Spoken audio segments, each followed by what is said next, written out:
మొదటగా ఈ వీడియోలో మనం భగవద్గీత అధ్యాయము 13 శ్లోకము 19ని పరిశీలిద్దాం. ఈ అధ్యాయంలో శ్రీకృష్ణుడు క్షేత్రమంటే శరీరం మరియు క్షేత్రజ్ఞుడు అంటే ఆత్మ మధ్య ఉన్న భేదాన్ని వివరిస్తున్నాడు. ఈ శ్లోకంలో ఆయన తన బోధనను క్లుప్తంగా ముగిస్తున్నాడు. మొదటగా ఈ పవిత్ర శ్లోకాన్ని భక్తితో విందాం. ఇతి క్షేత్రం తథా జ్ఞానం జ్ఞేయం చోక్తం సమాసతః మద్భక్తే ఏతద్విజ్ఞాయ మద్భావాయోపపద్యతే.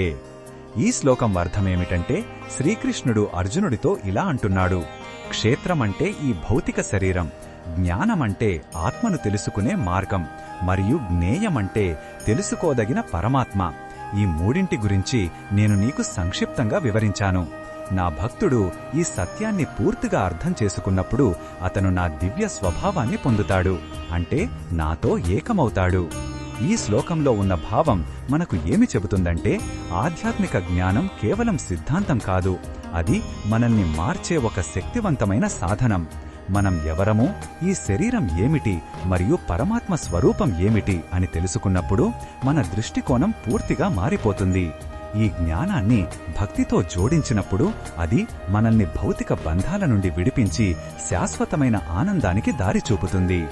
ఈ బోధనను మన దైనందిన జీవితంలో ఎలా ఉపయోగించుకోవచ్చంటే, మనకు కష్టాలు లేదా సుఖాలు వచ్చినప్పుడు అవి శరీరానికి మరియు మనసుకు సంబంధించినవి కాని మన నిజ స్వరూపమైన ఆత్మకు కాదని గుర్తుంచుకోవాలి. నేను ఈ శరీరమనే క్షేత్రానికి కేవలం ఒక సాక్షిని అనే భావనతో ఉన్నప్పుడు మనం ప్రశాంతంగా ఉండగలుగుతాము. ఈ జ్ఞానాన్ని భక్తిపూర్వకమైన సేవతో ఆచరించడం ద్వారా మనం భగవంతుని అనుగ్రహాన్ని పొంది జీవితంలో ఉన్నత స్థితికి చేరుకుంటాము. మరిన్ని భగవద్గీత శ్లోకాల అర్థాన్ని తెలుసుకోవాలంటే మా తదుపరి వీడియోలను తప్పకుండా చూడండి.